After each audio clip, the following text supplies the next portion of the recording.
Hello friends, good morning. हम लोग जो हैं आज पढ़ेंगे इलेक्ट्रिक फील्ड के बारे में। ठीक है।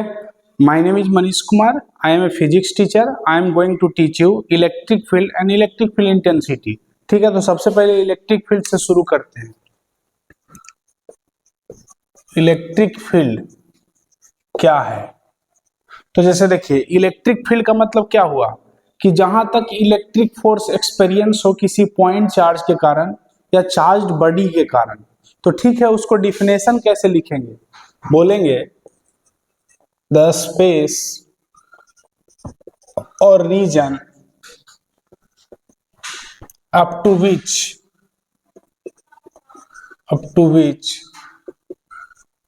इलेक्ट्रिक फोर्स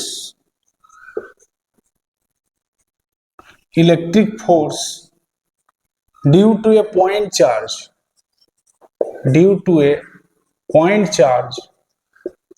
और a charged body can be experienced।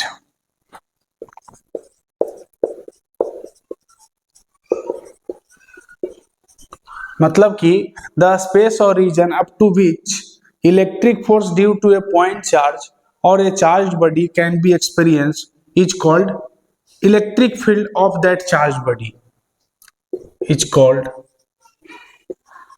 Electric field of that charged body.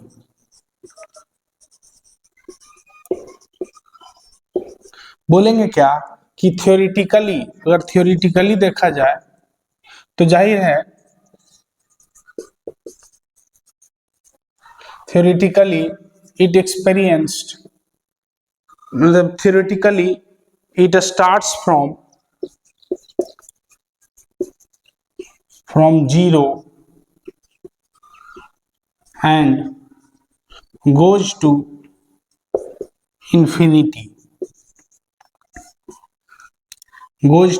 infinity but practically अगर देखेंगे तो प्रैक्टिकली में क्या होगा?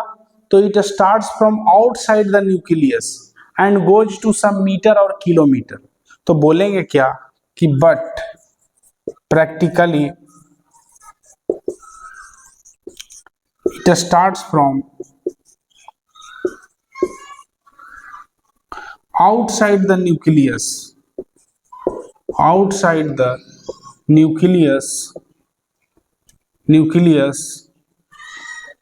and goes to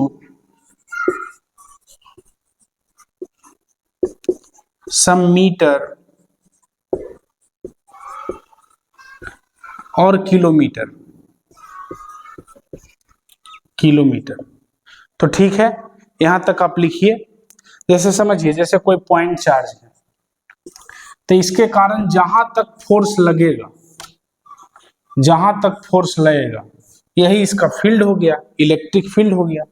तो एक तरह से इलेक्ट्रिक फील्ड फोर्स के बारे में बता रहा है कि ये चार्ज कहां तक फोर्स एक्सपीरियंस कर सकता है। अब इसके बाद इलेक्ट्रिक फील्ड इंटेंसिटी के बारे में लिखेंगे, तो इसको नोट करिए। तो आगे देखते हैं इलेक्ट्रिक फील्ड इंटेंसिटी के बारे में। इलेक्ट्रिक फील्ड इंटेंसिटी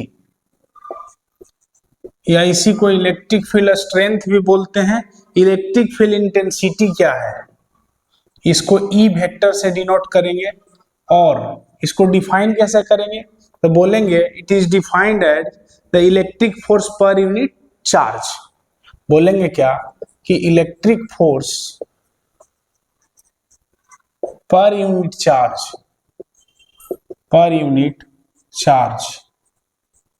ब्रैकेट में टेस्ट चार्ज बोलेंगे। टेस्ट चार्ज मतलब टेस्ट चार्ज पे फोर्स देखना है और is defined as electric field intensity. ठीक ना? Electric field intensity. और कोई पूछे इलेक्ट्रिक फील्ड इंटेंसिटी क्या है तो बोलेंगे इलेक्ट्रिक फोर्स है, लेकिन किस पे, तो यूनिट चार्ज पे है। तो ये कैसा क्वांटिटी होगा तो बोलेंगे vector quantity, it is a vector quantity.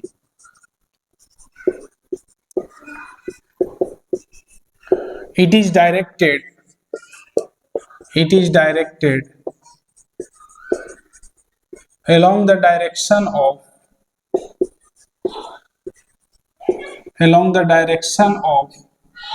force on test charge, तो ठीक है, यहां तक लिखिए। अब जो है आगे बात करते हैं कि consider a point charge Q. मान लो consider a point charge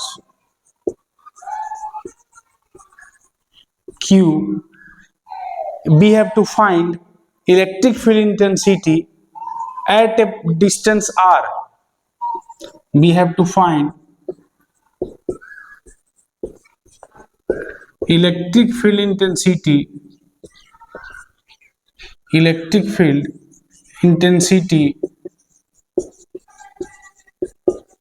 at a distance r. At a distance r। तो मान लो कि इस पॉइंट चार्ज के कारण r डिस्टेंस पे, from this point charge,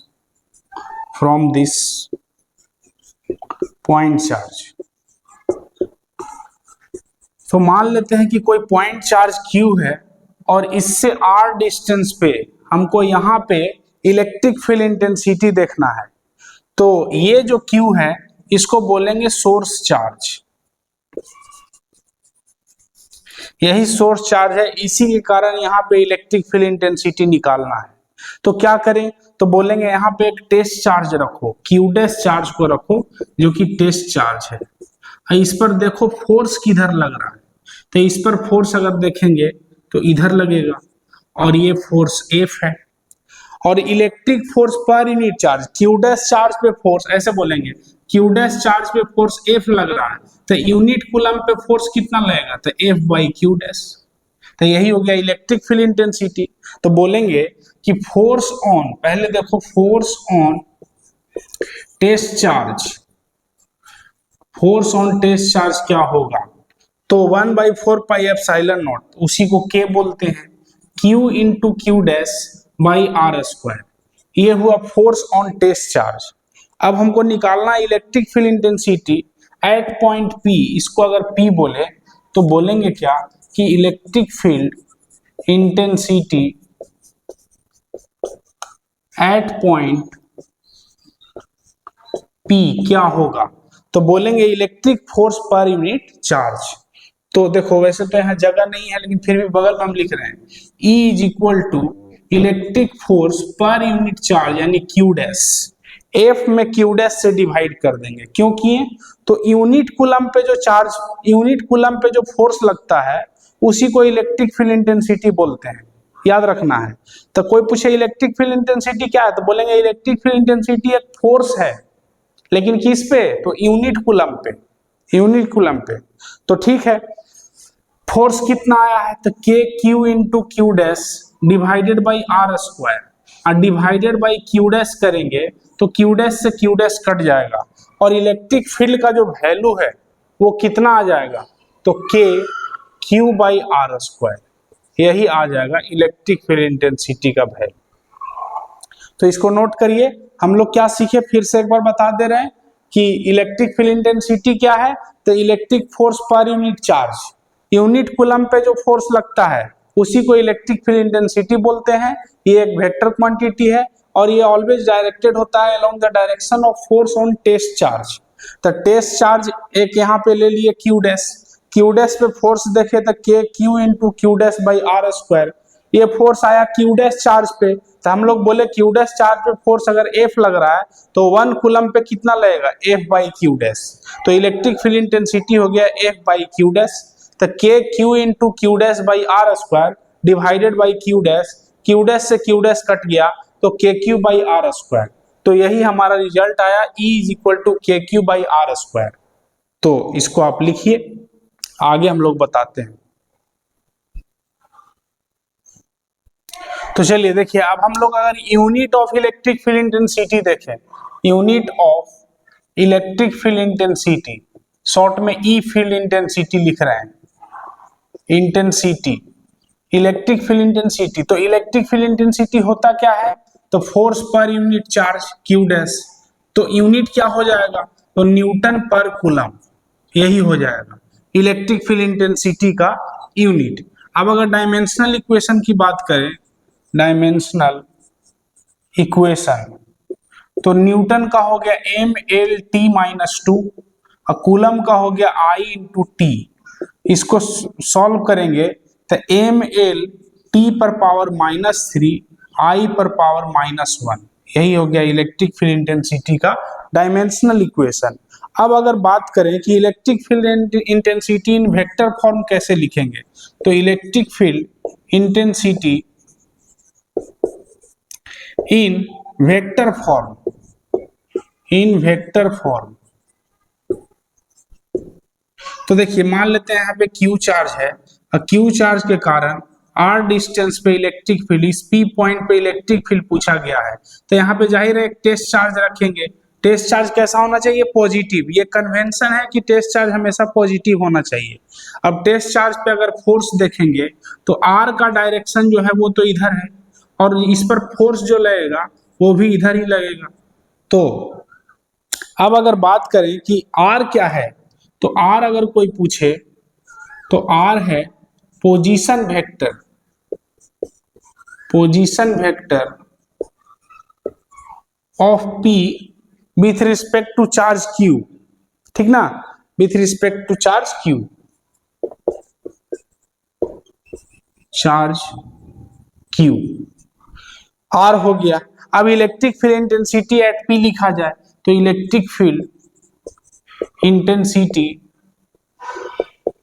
eight P क्या होगा, तो E is equal to K Q by R square.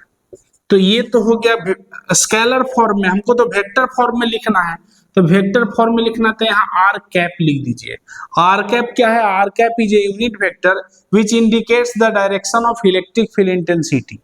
तो इसी को आप और आगे क्या लिख सकते हैं, तो E is equal to K Q by R square into R cap को लिख सकते हैं R vector divided by R का मॉड, यानी हो गया K Q by R cube into R vector. अब ध्यान से देखिए, इलेक्ट्रिक फील्ड का डायरेक्शन किधर होगा, तो आर के डायरेक्शन में होगा, कब, जब चार्ज पॉजिटिव होगा। यही चार्ज अगर निगेटिव हुआ तब इलेक्ट्रिक फील्ड का डायरेक्शन आर के ऑपोजिट होगा, यानी बोलेंगे क्या कि व्हेन Q इज पॉजिटिव, अगर चार्ज पॉजिटिव हुआ तब इलेक्ट्रिक फील्ड का जो डायरेक्शन है वो along the direction of R vector होगा, और इफ Q इज निगेटिव, अगर चार्ज निगेटिव हुआ तब इलेक्ट्रिक फील्ड का जो डायरेक्शन है वो ऑपोजिट टू आर वेक्टर होगा। तो यहां तक तो सीख गए, अब हम लोग आगे सीखेंगे, उससे पहले इसको नोट करिए।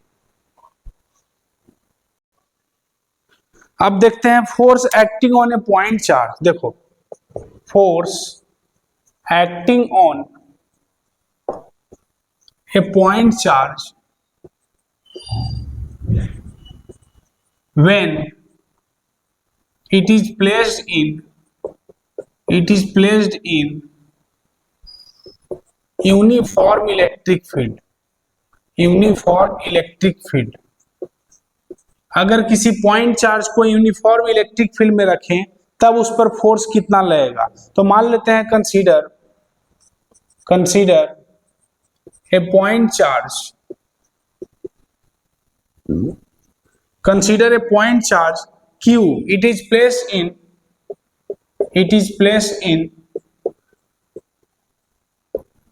uniform electric field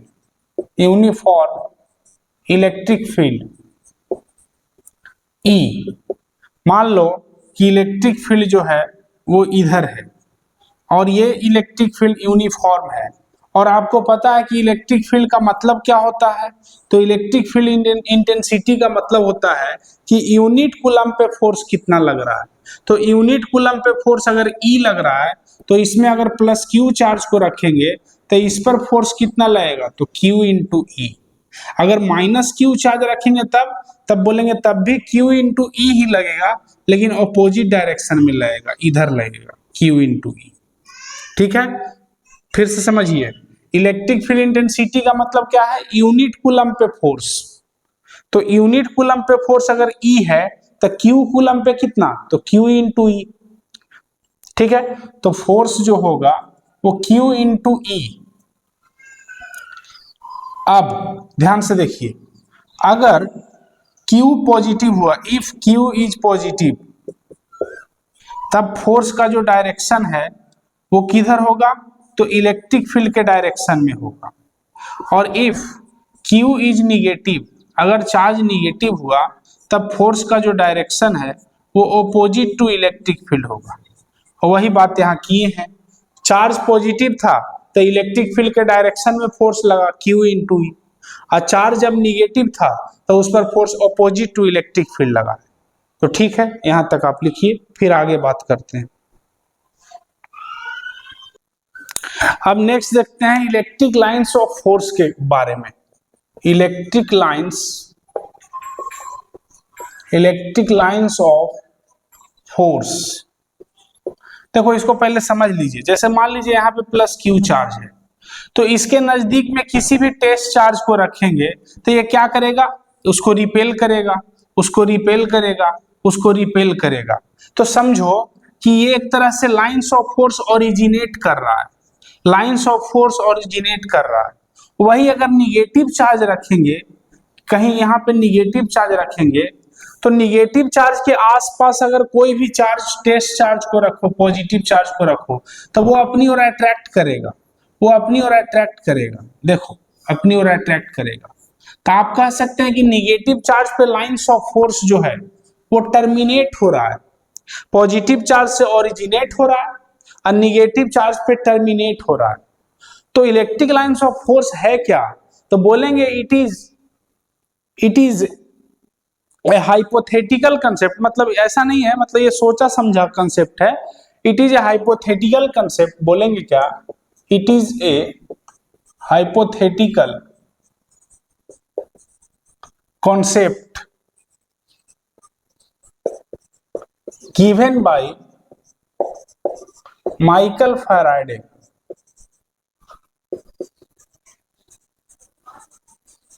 According to this concept,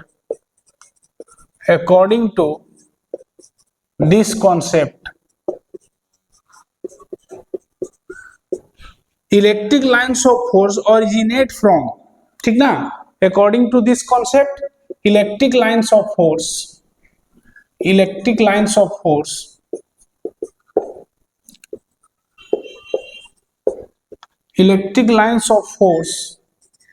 originate from positive charge and terminate on negative charge. ठीक है, अब जैसे देखिए यहाँ पे एक पॉजिटिव चार्ज है और यहाँ पे एक निगेटिव चार्ज है, तो पॉजिटिव चार्ज से ओरिजिनेट होगा और निगेटिव चार्ज पे टर्मिनेट होगा। पॉजिटिव चार्ज से ओरिजिनेट होगा, निगेटिव चार्ज पे टर्मिनेट होगा। अब कोई पूछेगा कि यहाँ पे इलेक्ट्रिक फील्ड का डायरेक्शन किधर होगा, यहाँ पे इलेक्ट्रिक फील्ड का डायरेक्शन क्या होगा, तो यहाँ टेस्ट चार्ज रखो, ये क्या करेगा, इसको रिपेल करेगा, ये क्या करेगा, इसको अट्रैक्ट करेगा। तो इलेक्ट्रिक फील्ड का डायरेक्शन क्या हो जाएगा, इधर। ध्यान से समझिए, यहाँ पे पॉजिटिव चार्ज है, यहाँ पे निगेटिव चार्ज है। अब अगर इलेक्ट्रिक लाइंस ऑफ फोर्स का डायरेक्शन पूछा जाए तो बोलेंगे क्या कि अगर कर्व पाथ है तो वहां पे कर्व पाथ पे टेंजेंट जो है along the advancement of electric lines of force, along the tangent electric field का डायरेक्शन होगा। तो along the advancement तो इधर है, तो यहाँ पे टेंजेंट किधर खींचेंगे, इधर। अगर कोई पूछेगा कि यहाँ पे इलेक्ट्रिक फील्ड का डायरेक्शन क्या होगा, तो बोलेंगे along the tangent, यही होगा इलेक्ट्रिक फील्ड का डायरेक्शन कर्व पाथ पे। ऐसा क्यों, इलेक्ट्रिक लाइंस ऑफ फोर्स का प्रॉपर्टी जब पढ़ेंगे तो उसमें ये पढ़ेंगे कि electric lines of force originate and terminate perpendicularly, ठीक है। तो इसीलिए इधर जो है कर्व पाथ बना दिया, इधर कर्व पाथ बना दिया। तो आप इसी में आगे लिख सकते हैं कि the tangent at any point on A curve path, यहां पे हम लिख दे रहे हैं कि the tangent at any point on the curved path gives the information, gives the direction of electric field, ठीक है। gives the direction of electric field या indicates the direction of electric field, ठीक ना। at that point, चलो किसी भी point पे curve path पे अगर हमको इलेक्ट्रिक फील्ड का डायरेक्शन देखना है तो वहां टेंजेंट ड्रॉ करेंगे। तो इसको एक बार नोट करिए, फिर हम लोग आगे पढ़ते हैं।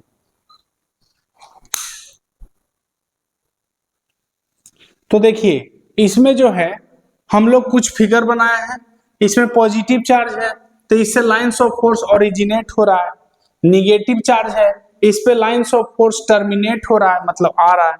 पॉजिटिव चार्ज और निगेटिव चार्ज है तो लाइंस ऑफ फोर्स कुछ इस तरह से है, ठीक ना। यहाँ कर्व है, यहाँ कर्व है, यहाँ सीधे चला गया। और यहाँ पे देखो दोनों पॉजिटिव चार्ज है, तो बीच में अगर किसी टेस्ट चार्ज को रखेंगे तो क्या होगा, ये इसको इधर रिपेल करेगा, ये इसको इधर रिपेल करेगा, तो नेट फोर्स यहाँ पे जीरो होगा, यानी यहाँ पे कोई इलेक्ट्रिक लाइंस ऑफ फोर्स नहीं दिखाएंगे। उसी तरह से यहाँ पे अगर किसी टेस्ट चार्ज को रखेंगे तो ये जो है इधर रिपेल करेगा, ये जो है इधर रिपेल करेगा, तो नेट फोर्स इधर होगा, यानी इलेक्ट्रिक लाइंस ऑफ फोर्स कुछ इस तरह से कर्व पाथ में होगा, इस तरह से कर्व पाथ में होगा, ठीक है। तो इसको आप लिखिए, फिर हम लोग आगे पढ़ते हैं। आगे है properties of electric lines of force, properties of electric lines of force, electric lines of force. तो पहला प्रॉपर्टी क्या है, तो बोलेंगे कि the position where electric lines of force is denser, the position where, बोलेंगे ऐसे कि the position where electric lines of force, electric lines of force is denser, electric field will be greater, electric field will be greater. अब कैसे इसको समझे, तो मान लो कि यहां से ऐसे कुछ इलेक्ट्रिक लाइंस ऑफ फोर्स चला गया, इलेक्ट्रिक लाइंस ऑफ फोर्स कुछ ऐसा है ना, ऐसा कुछ इलेक्ट्रिक लाइंस ऑफ फोर्स है। तो देखो यहाँ पे अगर ए है, यहाँ पे अगर बी है और यहाँ पे अगर सी है, तो बोलेंगे क्या कि electric field at A will be greater than electric field at B. उसी तरह से कह सकते हैं कि electric field at C is greater than electric field at B. मतलब जहां पे डेंसर होगा इलेक्ट्रिक लाइंस ऑफ फोर्स वहां पे इलेक्ट्रिक फील्ड ज्यादा होगा, यहाँ पे कम होगा। अब नेक्स्ट जो है, मान लो कि यहाँ पे प्लस Q1 चार्ज है, इससे लाइंस ऑफ फोर्स इस तरह से दिखाया हुआ है 4, ठीक है। और मान लो और ज्यादा भी है 5, 6, 7, ठीक है। और यहाँ पे एक निगेटिव चार्ज है, या चलो निगेटिव चार्ज नहीं है लेकिन इस पर जो है इसमें लाइंस ऑफ फोर्स इधर ऐसे दिखाया हुआ है,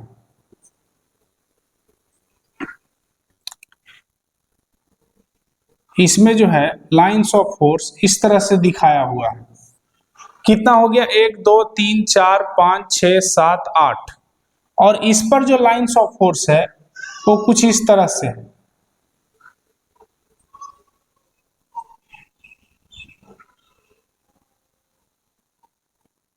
इस पर लाइंस ऑफ फोर्स तो हम लोग कह सकते हैं कि Q1 और Q2 में क्या रिलेशन है। तो सबसे पहले तो Q1 जो है उसका मैग्नीट्यूड ज्यादा होगा, ठीक ना। पहला आंसर में बोलेंगे क्या कि Q1 का जो मैग्नीट्यूड है, Q1 का जो मैग्नीट्यूड है वो ग्रेटर देन Q2 के मैग्नीट्यूड से ज्यादा है। क्यों? तो इस पे लाइंस ऑफ फोर्स ज्यादा दिखाया हुआ है, इस पे कम दिखाया हुआ है। दूसरा कंक्लूजन क्या निकालेंगे कि इससे लाइंस ऑफ फोर्स ओरिजिनेट हो रहा है, इससे लाइंस ऑफ फोर्स ओरिजिनेट हो रहा है तो ये पॉजिटिव चार्ज होगा, यानी Q1 जो होगा वो पॉजिटिव होगा और Q2 जो होगा वो निगेटिव होगा। ये दूसरा कंक्लूजन हुआ। तीसरा कंक्लूजन क्या निकालेंगे कि Q1 बाई Q2 का अगर रेशियो निकालें, Q1 बाई Q2 का अगर रेशियो निकालें तो देखो इस पे लाइंस ऑफ फोर्स 8 है और इस पे 4 है, तो 8 डिवाइडेड बाई 4 करेंगे तो ये 2/1 आ जाएगा।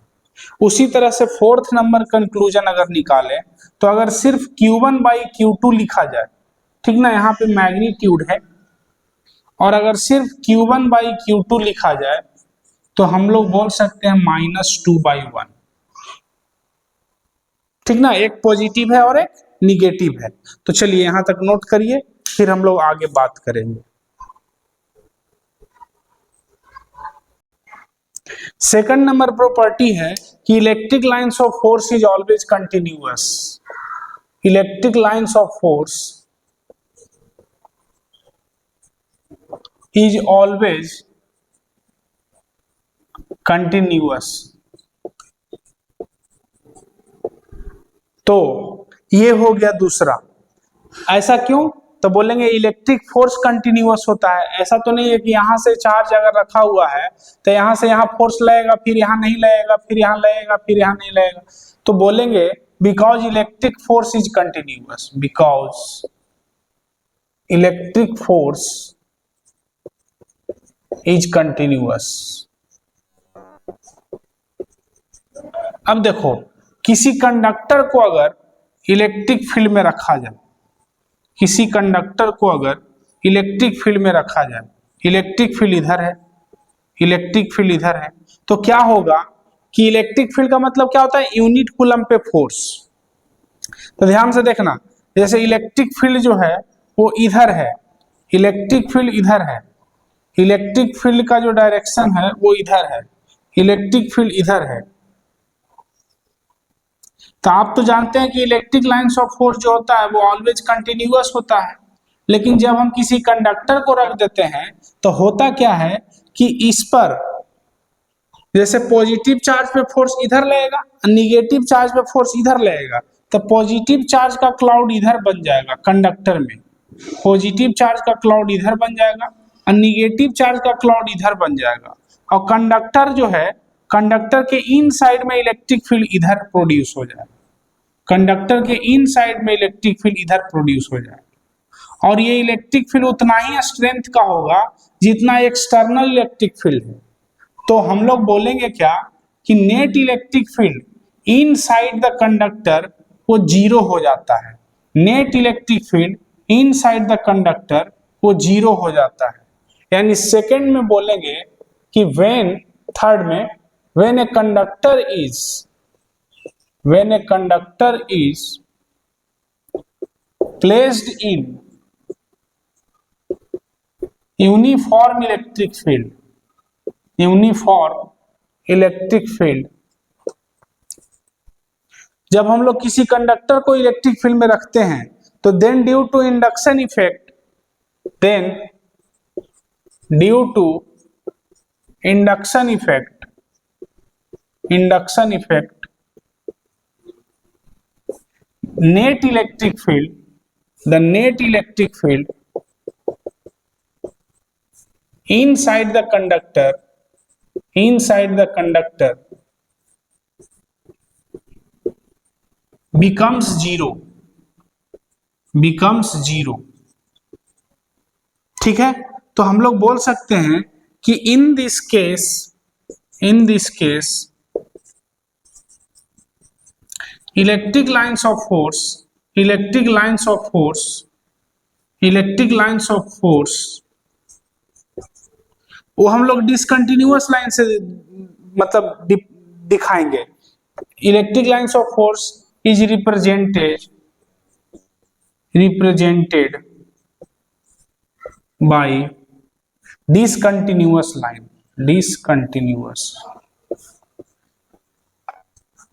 लाइन। तो कोई पूछेगा क्या ये इलेक्ट्रिक लाइन्स ऑफ फोर्स नहीं है इसमें, इसके बीच में? जैसे देखो ये कंडक्टर है, तो कंडक्टर में अगर हम लोग इलेक्ट्रिक फील्ड, मान लो इलेक्ट्रिक फील्ड इधर है, इलेक्ट्रिक फील्ड इधर है, तो इसमें हम लोग नहीं दिखाएंगे और बाहर दिखाएंगे फिर। तो कोई पूछेगा क्या इलेक्ट्रिक फील्ड डिसकंटिन्यूअस हो गया? तो बोलेंगे नहीं, ये तो इधर है ही, इसके अंदर में इलेक्ट्रिक फील्ड जीरो है। क्यों? क्योंकि इसमें इलेक्ट्रिक फील्ड प्रोड्यूस हुआ है इंडक्शन इफेक्ट के कारण। जैसे समझो इस पेन पर इधर फोर्स लग रहा है 10 न्यूटन और इधर भी 10 न्यूटन, तो नेट फोर्स क्या हो गया? जीरो। तो कोई पूछेगा क्या ये वाला फोर्स नहीं लग रहा है? तो बोलेंगे ये वाला फोर्स तो लग ही रहा है, ये वाला फोर्स गायब तो नहीं हुआ। तो मतलब कहने का ये है कि क्या ये कंटिन्यूअस नहीं है? तो बोलेंगे कंटिन्यूअस है, ये लाइंस ऑफ फोर्स कंटिन्यूअस है, लेकिन इसके अंदर अलग से एक इलेक्ट्रिक फील्ड प्रोड्यूस हुआ है जो अंदर में नेट इलेक्ट्रिक फील्ड को जीरो कर दे रहा है। तो जाहिर है समझ गए होंगे।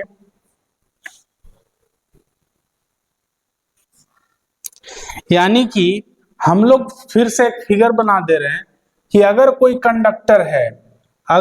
कंडक्टर है तो इसके इन साइड में इलेक्ट्रिक फील्ड क्या होगा? जीरो होगा। और इधर जो है इलेक्ट्रिक लाइंस ऑफ फोर्स तो ऐसे रहेगा ही, इलेक्ट्रिक लाइंस ऑफ फोर्स तो ये रहेगा ही, लेकिन हम लोग इन साइड में इलेक्ट्रिक फील्ड को नहीं दिखाएंगे। चलो यहां तक तो समझ गए। अब जो है फोर्थ नंबर प्रॉपर्टी क्या है? तो बोलेंगे क्या कि electric lines of force originate and terminate perpendicularly to the surface of conductor. बोलेंगे क्या? Electric lines of force originates and terminate perpendicular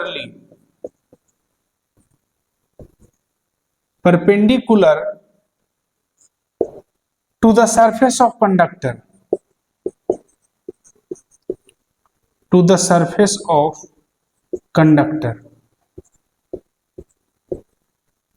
अब देखो जैसे एग्जांपल में मान लो यहाँ पे प्लस क्यू चार्ज है और यहाँ पे एक कंडक्टर है, तो इस कंडक्टर पे अगर इलेक्ट्रिक लाइंस ऑफ फोर्स को देखें, एक तो सीधा चला जाएगा, लेकिन बाकी जो कंडक्टर पे लाइंस ऑफ फोर्स जाएगा वो कुछ इस तरह से जाएगा, यहाँ पे 90 डिग्री का एंगल बनाएगा और यहाँ पे भी जो है वो 90 डिग्री का एंगल बनाएगा। उसी तरह से यहाँ दिखाना हो तो यहाँ पे जो है 90 डिग्री का एंगल बनाएगा, यहाँ पे भी जो है वो 90 डिग्री का एंगल बनाएगा। मतलब लाइंस ऑफ फोर्स ओरिजिनेट भी होगा परपेंडिकुलरली और टर्मिनेट भी होगा परपेंडिकुलरली। ठीक है, तो इससे लाइंस ऑफ फोर्स जो है वो बाहर निकल रहा है, इससे जो लाइंस ऑफ फोर्स है वो बाहर निकल रहा है, और अंदर में इलेक्ट्रिक फील्ड क्या है? जीरो। तो उम्मीद है ये समझ गए होंगे कि ये कंडक्टर है और कंडक्टर पे लाइंस ऑफ फोर्स जो है वो परपेंडिकुलरली इंसिडेंट होता है, इसीलिए ये lines of force curve path धारण कर लेता है।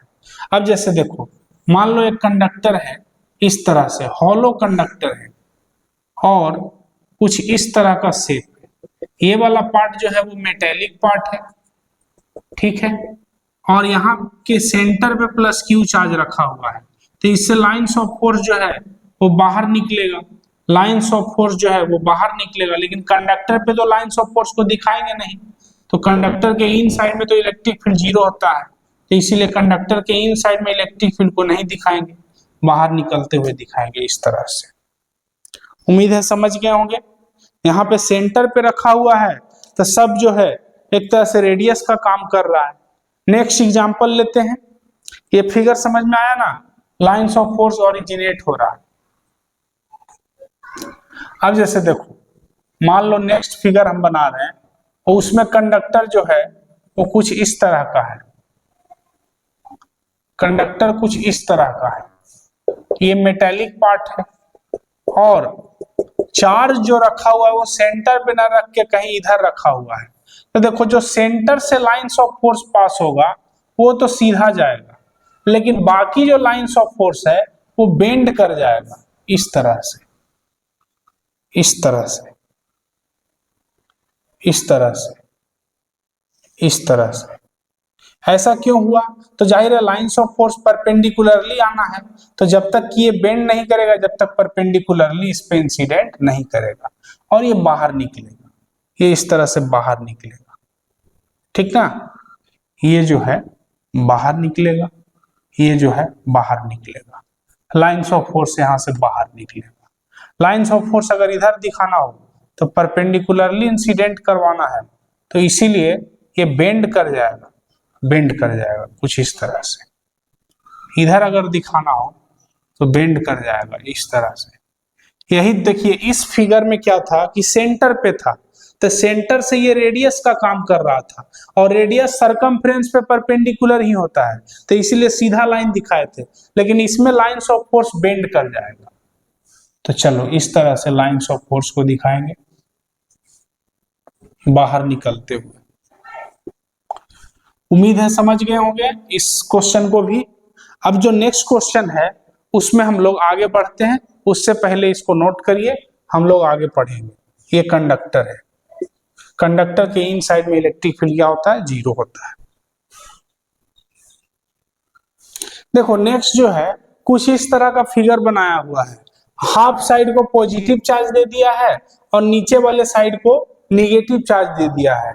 कोई पूछे लाइंस ऑफ फोर्स कैसा होगा, तो पॉजिटिव चार्ज से ओरिजिनेट होगा, निगेटिव चार्ज पे टर्मिनेट होगा, पॉजिटिव चार्ज से ओरिजिनेट होगा और निगेटिव चार्ज पे टर्मिनेट होगा। इस तरह से लाइंस ऑफ फोर्स दिखाएंगे, पॉजिटिव चार्ज से ओरिजिनेट होगा, निगेटिव चार्ज पे टर्मिनेट होगा।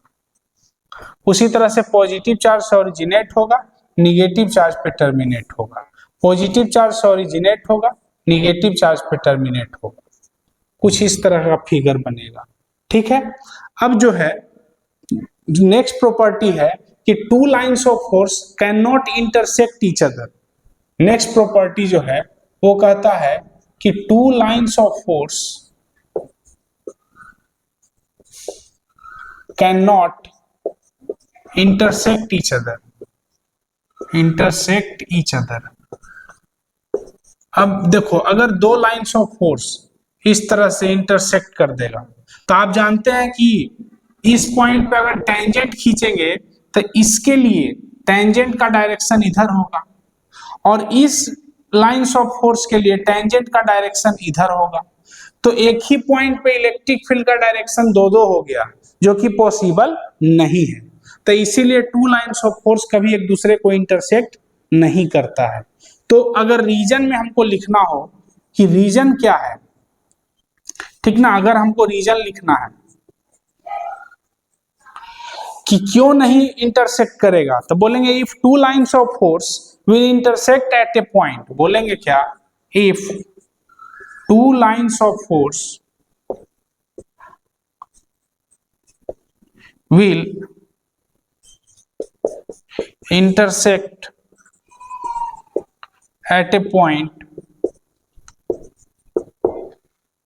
point, then number of tangent at that point, then number of tangent at that point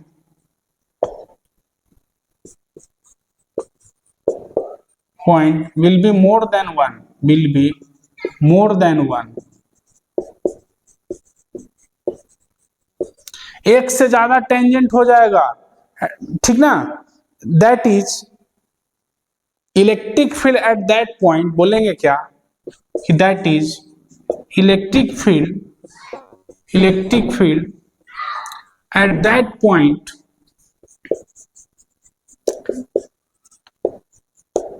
will be more than one direction, more than one direction. तो इसीलिए two lines of force कभी एक दूसरे को intersect नहीं करता है, और अगर इंटरसेक्ट करेगा तो दो टेंजेंट बनेगा उस पॉइंट पे, और इसके कारण दो दो डायरेक्शन हो जाएगा इलेक्ट्रिक फील्ड का, जो कि पॉसिबल नहीं है, which is not possible, which is not possible. तो उम्मीद है समझ गए होंगे कि इलेक्ट्रिक लाइंस ऑफ फोर्स क्यों नहीं इंटरसेक्ट करता है। देखिए नेक्स्ट प्रॉपर्टी जो है वो ये कहता है कि कोई भी अगर चार्ज है तो ये जो है लाइंस ऑफ फोर्स जो निकालता है वो 4 पाई एंगल में निकालता है, यानी total number of lines of force वो कितना सॉलिड एंगल बनाएगा, तो 4 पाई। जैसे समझना, जैसे मान लो कि ये हेमिस्फीयर है, इसके सेंटर पे चार्ज रखा हुआ है, तो इससे lines of force all direction में निकल रहा है। तो कितने एंगल में निकल रहा है, तो बोलेंगे 2 पाई एंगल में निकल रहा है। और उसी तरह से अगर एक नीचे भी हेमिस्फीयर को बना दिया जाए तो नीचे भी लाइंस ऑफ फोर्स निकल रहा होगा। लाइंस ऑफ फोर्स तो ऑल डायरेक्शन में निकल रहा है, तो यहाँ भी कितना एंगल बनाएगा, 2 पाई। तो 2 पाई नीचे 2 पाई ऊपर, 4 pi angle solid angle. Solid angle मतलब समझ लो, सॉलिड एंगल मतलब यहाँ पे अगर कोई सोर्स चार्ज है तो lines of force all direction में निकाल रहा है। तो अगर हम यहाँ पे एक हेमिस्फीयर बनाए तो यहाँ पे सॉलिड एंगल कितना बनेगा, तो 2 पाई। उसी तरह से नीचे एक हेमिस्फीयर बनाए तो वो भी नीचे कितना सॉलिड एंगल बनाएगा, 2 पाई। तो दोनों मिला के कितना हो गया, 4 पाई। तो वही बोल रहे हैं कि total solid angle at any point inside a close surface is equal to 4 pi. Hence total number of lines of force originating from a point charge is proportional to 4 pi। अब कुछ लोग इसमें ये समझ लेता है कि total number of lines of force ही 4 पाई के इक्वल होता है, मतलब 4 इंटू 3.14। तो नहीं, हम ये बोल रहे हैं कि total number of lines of force जो निकलता है वो 4 पाई में निकलता है, 4 पाई सॉलिड एंगल में निकलता है, ठीक ना। तो ये समझ गए। अब 7th नंबर प्रॉपर्टी जो है उसमें कहता है कि electric lines of force does not form close loop. ये जो है क्लोज लूप नहीं बनाता है। जैसे देखिए यहाँ पे पॉजिटिव चार्ज है, यहाँ पे निगेटिव चार्ज है, तो लाइंस ऑफ फोर्स कुछ इस तरह से है, लाइंस ऑफ फोर्स कुछ इस तरह से है। देखो यहां से गया, यहां से गया, यहां से गया, इधर गया और वापस नहीं आया है, इधर से गया है, इधर से वापस नहीं आया है, सिर्फ जाते हुए दिखा रहा है। तो इलेक्ट्रिक लाइंस ऑफ फोर्स जो है वो क्लोज लूप नहीं बनाता है, समझ गए। तो वैसे भी इलेक्ट्रिक फोर्स जो है, कूलम फोर्स जो है एक कंजर्वेटिव फोर्स है, और कंजर्वेटिव फोर्स में क्लोज लूप नहीं बनता है। तो यहाँ पे ये जो है क्लोज लूप नहीं बना रहा है, तो इसको भी याद रखना है कि electric lines of force does not form close loop. लेकिन वही अगर मैग्नेटिक लाइंस ऑफ फोर्स का बात करेंगे तो वो क्लोज लूप बनाता है। तो ठीक है, यहाँ तक लिखिए, फिर आगे बात करते हैं।